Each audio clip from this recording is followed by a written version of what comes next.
उत्तराखंड के जोशीमठ में भूधसाव यानी कि लैंडस्लाइड्स की घटनाएं मुसीबत बन गई हैं। जोशीमठ हिमालयी क्षेत्र के अंतर्गत उत्तराखंड के गढ़वाल हिमालय में 1890 मीटर की ऊंचाई पर है।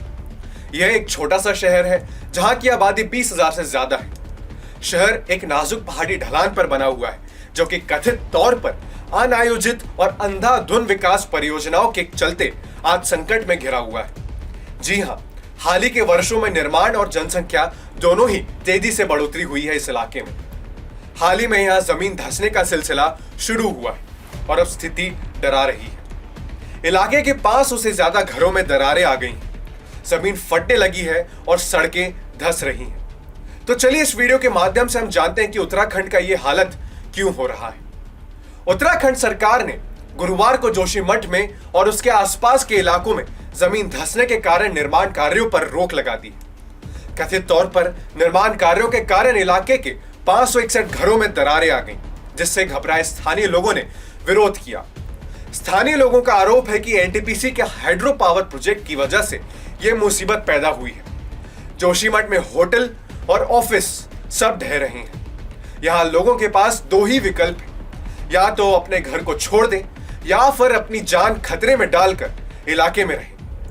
आइए जानते हैं आखिर उत्तराखंड का यह इलाका क्यों धंस रहा है, साइंस क्या कहती है। नमस्कार, मैं शुभम पांडे आप सभी का स्वागत करता हूं युग अभियान टाइम्स के इस खास रिपोर्ट पर।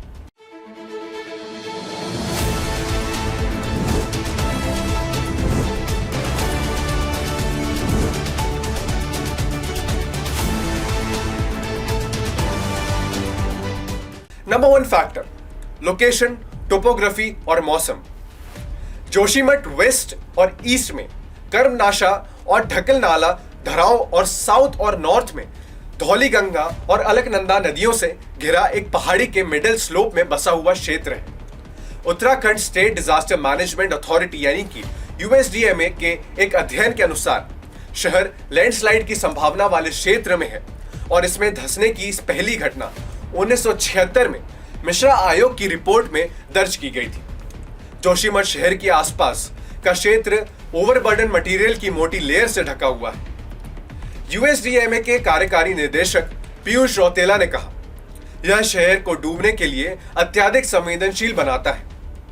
अध्ययन में कहा गया है, जून 2013 और फरवरी 2021 की बाढ़ की घटनाओं का लैंडस्लाइड क्षेत्र पर प्रतिकूल प्रभाव पड़ा है, जिसमें 7 फरवरी 2021 से ऋषिगंगा का बाढ़ के बाद रविग्राम नाला और नौगंगा नाला के साथ कटाव और फिसलन बढ़ गई है।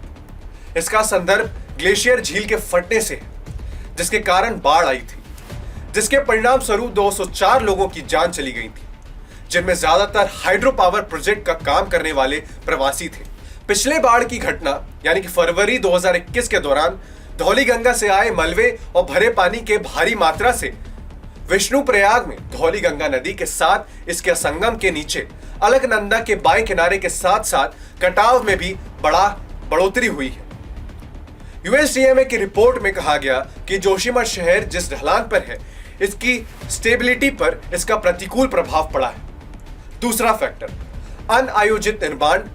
जी हां, जोशीमठ के स्थानीय लोगों का मानना है कि एनटीपीसी के हाइड्रो पावर प्रोजेक्ट की वजह से यह मुसीबत पैदा हुई है। चार धाम प्रोजेक्ट पर पर्यावरण और सुप्रीम कोर्ट से नियुक्त उच्च अधिकारी प्राप्त समिति यानी कि एचपीसी के सदस्य हेमंत ध्यानी ने कहा है कि क्षेत्र के जियोलॉजिकल वल्नरेबिलिटी से पूरी तरह अवगत होने के बावजूद जोशीमठ और तपोवन के आसपास हाइड्रो पावर प्रोजेक्ट को मंजूरी दी गई है, जिसमें विष्णुगढ़ एचआई परियोजना भी शामिल है। उन्होंने बताया कि 1 दशक पहले विशेषज्ञों ने चेतावनी दी थी कि अचानक और बड़े पैमाने पर सतह से पानी निकालने से क्षेत्र में जमीन धंसने की शुरुआत हो सकती है, लेकिन फिर भी कोई सुधारात्मक उपाय नहीं किए गए। इसलिए यह आश्चर्य की बात नहीं है कि शहर डूब रहा है। बता दें कि इस योजना के तहत पहाड़ों को काटकर लंबी सुरंग बनाई गई थी। 2 साल पहले शुरू हुए पावर प्रोजेक्ट के बाद यहां जमीन पर दरारें पड़ने लगे। सरकारी परियोजनाओं के चलते पूरे शहर में टनल बनाने के लिए ब्लास्ट किए जा रहे हैं, जो खतरे की घंटी है। Number 3, improper water drainage.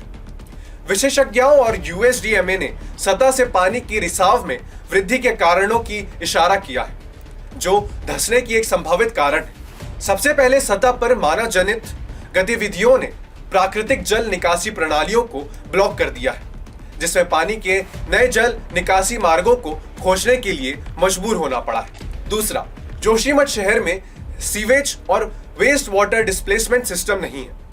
Hemant ध्यानी ने कहा है कि सीवेज ओवरबर्डन मिट्टी के कतरनी ताकत को कम कर देता है। यह जोशीमठ से सुनील गांव के आसपास दिखाई दे रहा है।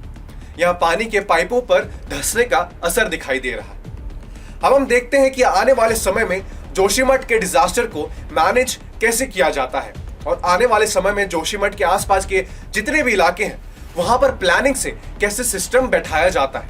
उम्मीद करते हैं ऐसे आगे परियोजनाओं पर ध्यान दिया जा सके। आज की रिपोर्ट में बस इतना ही।